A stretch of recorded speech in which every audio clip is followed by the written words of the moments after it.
Can you believe that? A real theater. Feels great to be back in one. It's been a long time. This is going to be a celebration, if you will. My name is Dr. Gregory Mortensen. Some people call me Dr. Greg, perfectly fine. You're about to see Deploy the Arts Fall 2021 offering. Now, our performances usually have a theme. This one is around the word honor. What is it? Is it tangible? Something you seek? Perhaps something you're born with? Some people scoff at. Well, the following tales you see are true. Some names have been changed, as you know, blah, blah, blah. But the essence of it is there. So you sit back, enjoy Deploy the Arts, Fall of 2021, and we'll see you on the other side. Enjoy.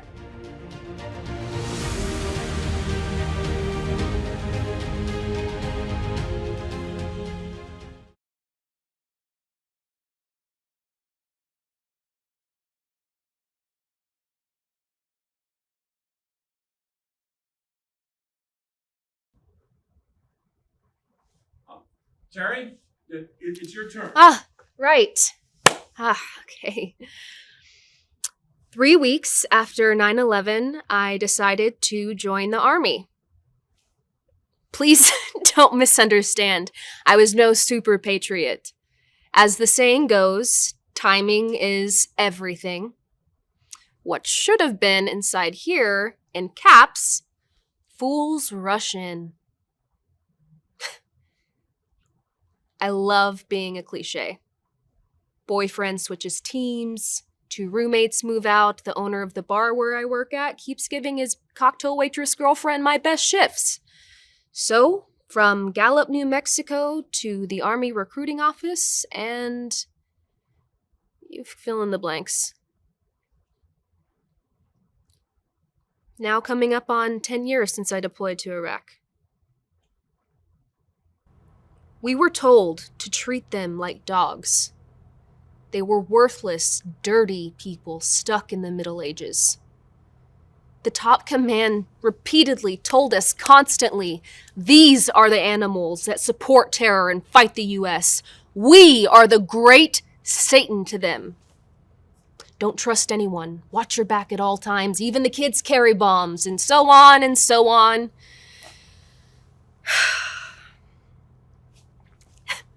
I worked in supply, surrounded by mountains of food, ammo for every weapon we had, uniforms, body armor, helmets, enough medical shit to supply 10 city hospitals and everything that could be stolen, sold, or used against us.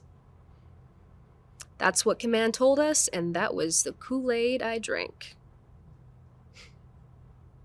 Some of the local civilians were hired to help with supply.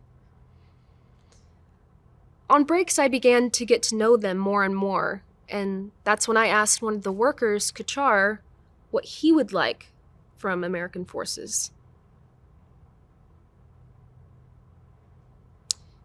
He said to let our children play outside without feeling that they might be hurt. To sit outside my house with afternoon tea without worrying about being harassed or searched for bombs.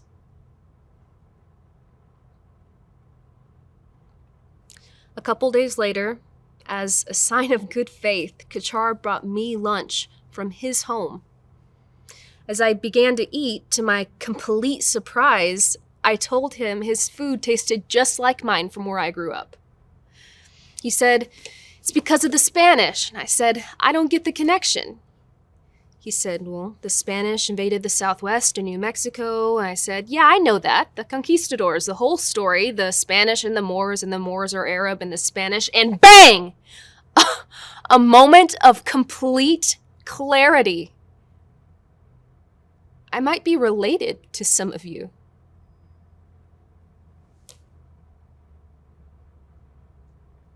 That's when I truly realized that all I wanted was what they wanted. The quality of life to be safe, at home. Different clothes, customs, languages, but the same wants, needs, when I mustered out of there and made it back to Gallup. Every time I ate Southwest food, my mind back to Iraq, Kachar, kids.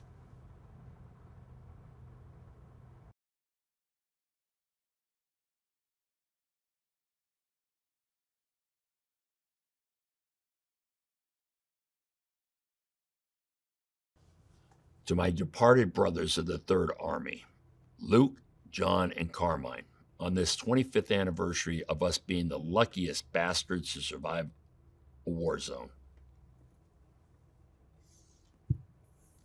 Thanks for coming. Thanks for asking me to do this report. I'll try to keep it clean. Yeah, try. I'm the last survivor of my unit. Top Sergeant Reese. You can call me Stan, or you can call me Tom. After fighting that meat grinder called D-Day, our fearless leader, old Blood and Guts Patton, kept us in harm's way as much as he could. Simple story, the more Krauts we killed, the sooner the war ended and the sooner we could get home. France, mid-November, 1944. Freezing our GI balls off, fighting some of the toughest Kraut divisions we had to take over this town of Metz. Our big assignment, Fort Jean d'Arc. This 5-sided, festooned artillery, tunnel-ridden complex, gate of hell, named after this frail, tiny, voice-hearing, 19-year-old French virgin. You may have heard of her, Joan of Arc. 4 days, fighting some of the toughest fighting we had. Tunnel raids, small arms, gas can lit bombs, and tossing grenades like potatoes between the Krauts. Finally, we take this goddamn fort. Me and my boys, we head back to base camp to get some hot food and some smokes. That's when I see these Kraut prisoners being searched by this MP. MP takes out a bottle of wine from this Kraut's backpack. I head over, and in my best sign language, I ask this Kraut where he got it. Fritz points to the east side of the garrison. Me and my boys, we hot-footed over there. We get to the entrance. Now we got to take it slow. We go in, slowly moving forward. A couple steps. We stop. Listen. We stop. Listen some more. Move about 50 feet in. Then the tunnel curves, and we see these 2 doors. One of them half open. We go over. We realize it's a cellar.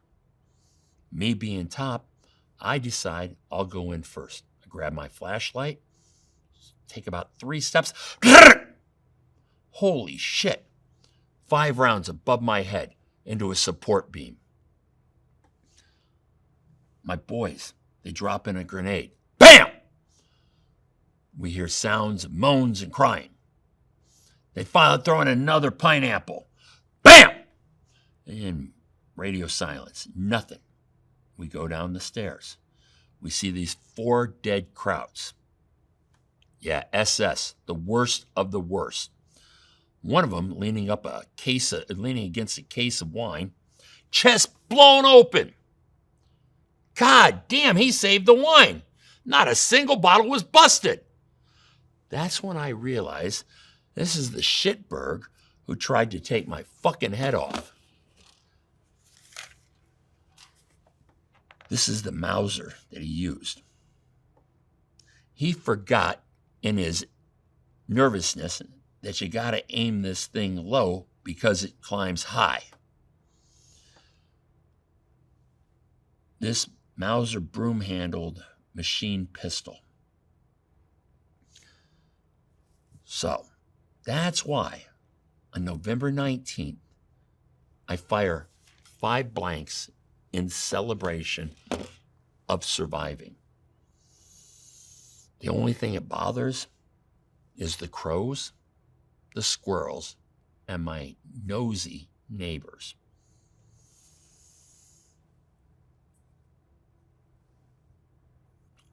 That's the last of my vino. Before we left France, we divvied it up between the 4 of us, and we promised wherever we were on November 19th, we would raise a toast to our survival. Now you can go and tell your readers what all the noise was about.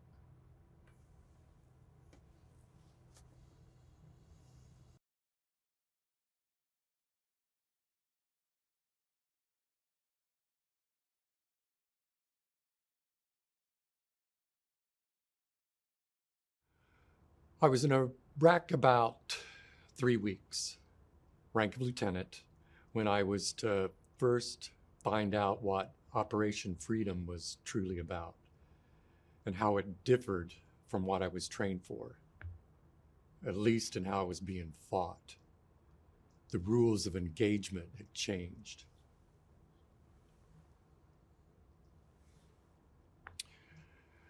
Late night on my first combat mission, there was this guy on a rooftop, and he fired down on 2 of our vehicles, riddling them with bullets.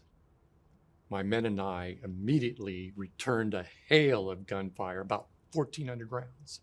By the time I ordered ceasefire, all that was left of this enemy would have fit into a small shopping bag.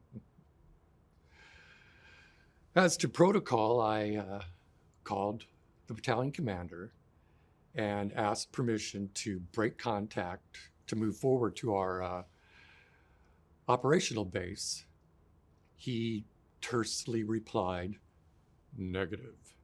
You are to go back, guard the body, and I'll need the social security numbers of every soldier who fired their weapon."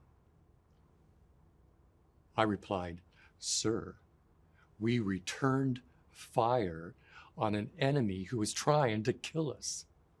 Are we on trial here, sir? And we have not yet finished our patrol. And if we stay with this body, we will compromise our mobile location to one of an extremely vulnerable stationary target for further enemy fire. You are to follow orders as directed, Lieutenant, and that is all until further notice."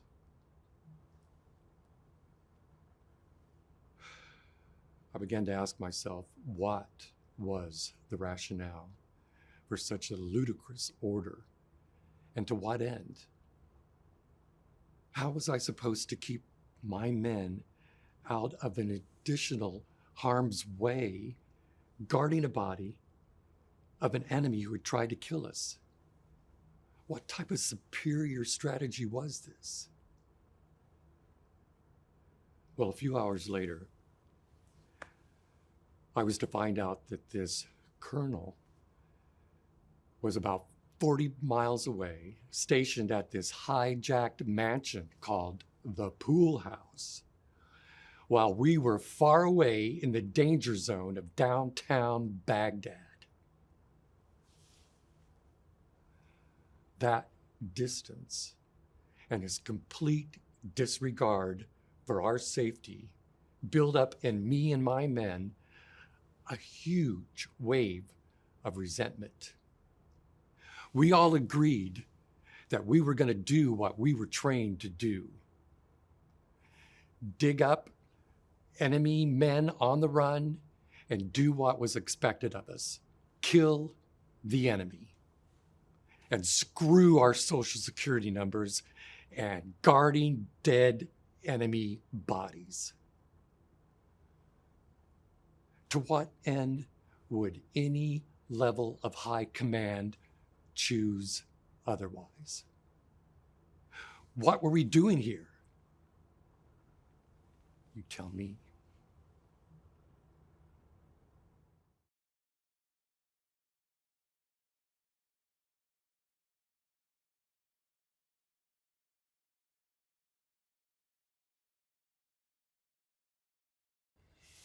Yeah, I'm C.W. Haskell. Corporal Clifford Willard Haskell. Not Daniel Boone or Davy Crockett or any other great white hunter. How much they pay you to ask me? You never mind that. You're the last living soul I'm going to tell this to, so you better listen up real good. You transferred here, what, about a week ago? Uh-huh. Well, luckily for you, unlike my granddaddy, I ain't got nothing against you Yankee types. Welcome to Fort Greely, middle of the Yukon, Alaska. Colder than a witch's tit in a brass brassiere. Just wait till you have guard duty. You'll wonder, who did I tee off to end up in a 6x6 box with nothing but a field telephone, a camp stove, and a rifle with no ammunition for 8 hours? That's right, no ammo. The Butterbars figured, there ain't a commie for 1,000 miles, so what's the need for ammo? Now there I was, last month, Outer Perimeter Guard Shack number 8. They call it an FS, a field station. 12 below and the wind at 14 knots in the middle of a blizzard with the closest human being a quarter mile away. I got that midget wood stove going. I'm heating up a batch of sea ration beef soup that's when I hear it. A deep, low snort and a growl. Then I hear it again, only this time with the snort and the growl, there's a scrape against the side of the shack. Now, Mother Haskell raised no fool. I know the difference between a hound dog sniff and a bear snort. Keep in mind, these shacks are made out of wood slats covered in corrugated metal, and that's all that's sitting between me and that 1,000-pound grizzly wanting his midnight snack. Then, all of a sudden, rip! Off comes part of the metal siding and a roar from Grizzly. I crank up that radio and I call in, home base, this is FS8. Home base, come in, over. Now the shack is being pushed and torn. I hear back on the radio, FS8, this is home base. What is it? Over. I yell, sweet Pappy Johnson, I'm being attacked by a bear! A bear! Do you hear me? Over. Then they laugh. Have you been hitting the moonshine, Haskell? Moonshine my ass! Get that M3 over here, because all that's standing between me and that grizzly is a shack falling apart and a rifle with no ammunition. We'll check it out. Over. Now, the next 10 minutes may well have been 10 hours. Bear roaring, wood splintering off, me yelling back and forth, a paw coming in, me smacking it back with my rifle butt again, and I cannot state this enough, with no ammunition. Finally, I hear the M3 as it grumbles closer, and finally, I hear Lieutenant Nelson yell over the bear's roars and growls, hey Haskell, sit down and hug the ground. Then, the unmistakable sound of a 50 caliber machine gun. Rounds are going through that shack like shit through a goose, as wood, metal, and bits of bear are flying everywhere. Then it gets real quiet. Hey, hillbilly, Haskell, are you okay?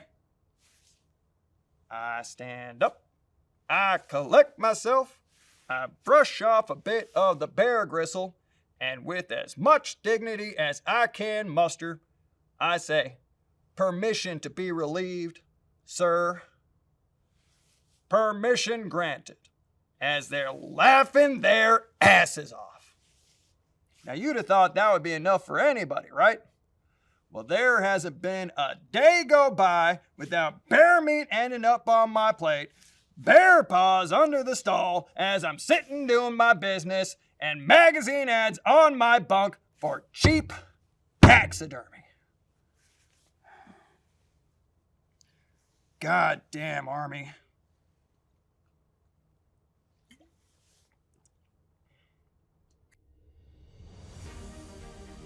Well, here we are. Quite a journey, wouldn't you say?